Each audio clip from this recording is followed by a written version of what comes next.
Coming up in today's Russian papers, warnings of a recession and the budget deficit grows.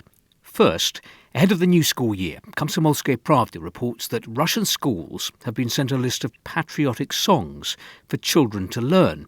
The document, published on the website of the Education Ministry, explains that the list of 37 songs is for guidance. The list includes titles such as Victory Melody, To Serve Russia, Russia, Russia, My Russia, Motherland, My Country. Once again, economic concerns feature prominently in the Russian press. The headline in Moskovsky Komsomolets today: the state budget will have to be amended again. Slowing economic growth has increased the deficit. Little sign of economic growth. Experts warn of risks of recession. The Russian economy is rapidly moving towards freezing point. According to the Ministry of Economic Development, in 7 months, annual GDP grew by only 1.1%, and in July by 0.4%, after 1% in June. We are no longer talking about the risks of stagnation. The Russian economy is threatened with going into the red, and it is unlikely that it will be possible to reverse this process.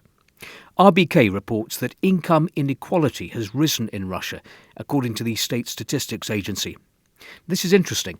A big factor in wage differentials and inequality are payments to people taking part in the special military operation, Russia's war in Ukraine, and to their families. An economist explains, in Russia, there's now a section of the population which receives money linked to military action. At first, this could appear to be addressing inequality. From being poor, these people moved into a completely different category. But now, by Russian standards, they've become rich. On the subject of investment, Nezavisima Gazeta writes, enterprises are not against the idea of investing in production again, but only on condition that the key rate drops to 11%. It's currently 18%. The government paper Rossiyskaya Gazeta reports that the Russian government has extended until the 30th of September 2025 the temporary ban on exporting petrol for all market participants, including oil refineries, and until the 31st of October for non-producers. This should support a stable situation on the domestic market.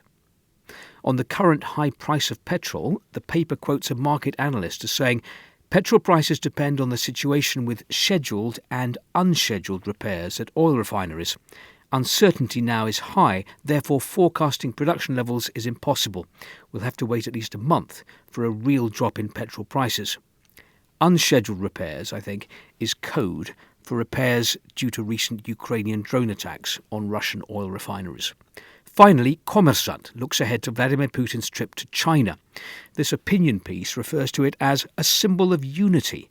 The two neighbouring powers demonstrate to the world a common vision of the past and the future.